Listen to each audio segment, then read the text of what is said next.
Hello, my name is Rain Miller. I am an intern at the Sarah and Sam Show for Holocaust Resource Center, and today I am honored to be interviewing Dr. Hayse, a professor of history and Holocaust and Genocide Studies here at Stockton. So my first question, Dr. Hayse, is just how long have you been teaching? Quite long.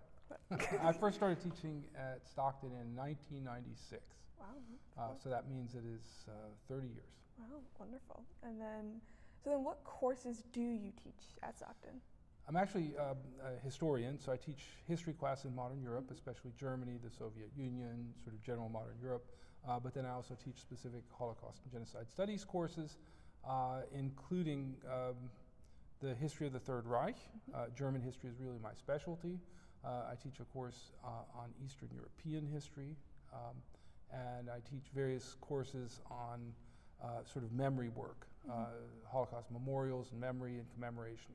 Interesting, great stuff. And since I'm part of the Holocaust Center, since you teach in Holocaust and Genocide Studies, I imagine teaching the Holocaust is a very hard thing. So what would you say is like maybe the hardest part about teaching the Holocaust?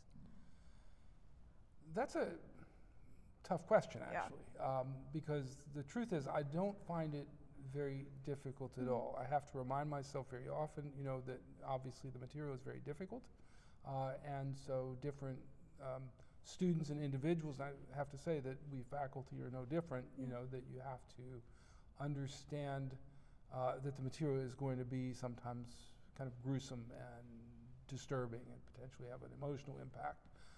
And you need to process that and think about that.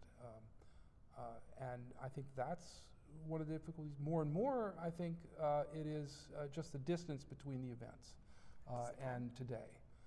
It used to be when I started teaching, there were still many Holocaust survivors who were still around and who were very eager to speak with students. And that gave a real connection to that history.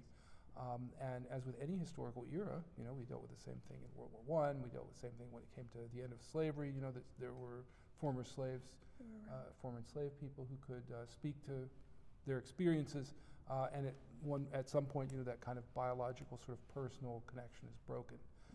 And so that requires for many of us just a sort of a readjustment in terms of how we present the material to students in a way that has a real impact. Yeah. That's a great answer. That makes complete sense. And in maybe a similar vein, what is your best advice to someone who wants to teach about the Holocaust? First, learn the material. Right? There's a lot of scholarship. Do not rely just what's online. But you have to, getting the minor in Holocaust Genocide Studies obviously is a good start. But that's going to be sort of episodic. It depends on the courses that you have. And you really want to inform yourself as much as possible about what the state of the scholarship is, so that when you teach, you have a certain amount of authority and background. You can provide context. Right. Yeah, absolutely. And then our final question, as you said, and as kind of the center always says, teaching about the Holocaust is very important. So to you, why is teaching the Holocaust important to you? Well, it's important to me on many levels. I mean, I think as a society, it's important that we remember what is arguably the darkest chapter in human history, right? How did this happen, right? How do we process that?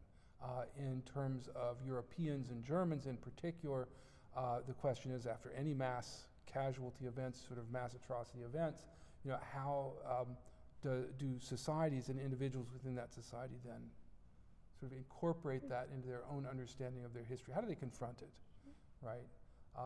So that's really important. I have to say I have a little bit of a personal connection because my mother was born in Germany during the war, during World War II.